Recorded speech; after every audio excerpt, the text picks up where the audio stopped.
Excellency Prime Minister Narendra Modi, Prime Minister of the Republic of India, Excellencies, ladies and gentlemen,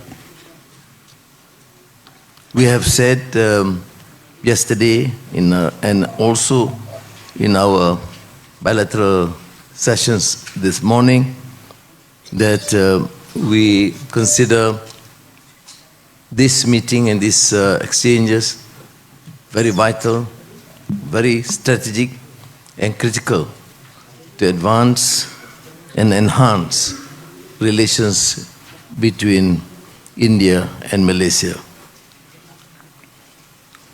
Of course, we had long-standing relations since 1957, but we have elevated it to comprehensive strategic partnership in 2024. The deep historical ties, strong people-to-people linkages, and ever-expanding economic cooperation.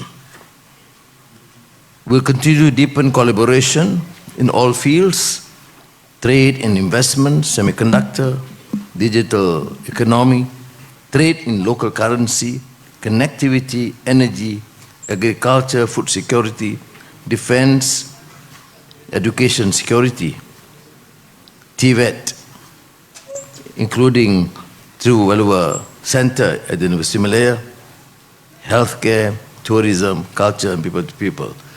It is really comprehensive, and we believe that we can advance this and execute in a speedy manner with the commitment of our both governments, both foreign ministers.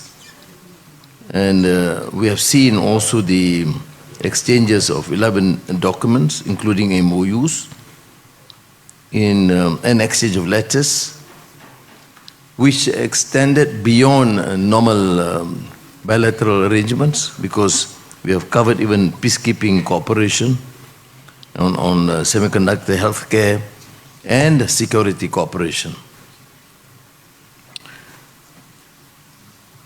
Trade, of course, it has to further extend. I mean, India is growing by leaps and bounds. There's one spectacular rise in the international economic and trade scene, and therefore Malaysia, in the ASEAN context, would certainly benefit immensely if we could secure more ways and opportunities to collaborate with India, to extending beyond the $18.59 billion that we achieved in 2025. And one remarkable feat is this decision to use local currency as far as possible. And Bank Negara Malaysia and CBI has worked on this area for ringgit Malaysia and rupee in bilateral trade and investment. Similarly, in the digital connectivity, energy and semiconductor. Well, education remains pivotal. Many Malaysians were educated in India, and there is a growing number of Indian students in Malaysia too. But since the last decade or so, under the premiership of my good friend Prime Minister Modi ji, you have seen the spectacular recognition of Indian centers of excellence, education. There's not only comparable, but many of them have achieved outstanding recognition beyond the known institutions in the West.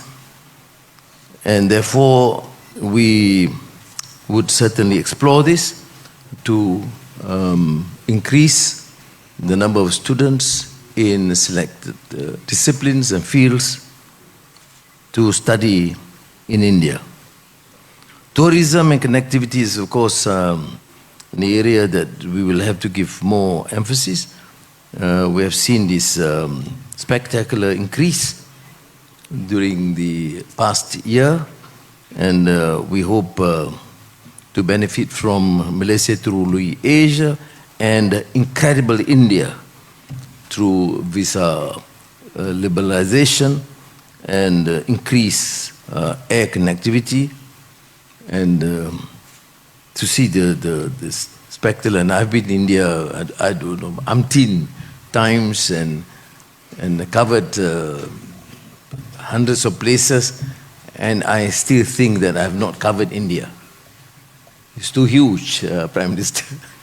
and it's amazing country to visit, to learn the history, the culture, the arts, other than the new advancement in the technology, new technology and IT. In terms of regional and international issues, I must express my appreciation because in my discussions with Prime Minister Modi, it is not just normal pious platitudes and diplomatic exchanges. It is exchange between true friends, full of trust and understanding. And therefore, I must also take this opportunity to express my regards and thanks to him for his firm commitment to support all peace efforts throughout the world, be it in Ukraine, Russia, or in the case of the Middle East, and particularly in Gaza. His commitment to support the peace process is unequivocal. And I must therefore express my appreciation. And as a sign of our good relations, I immediately have agreed to support the decision of the government of India to open a consulate of India in Kota Kinabalu, Sabah. Thank you again, Prime Minister.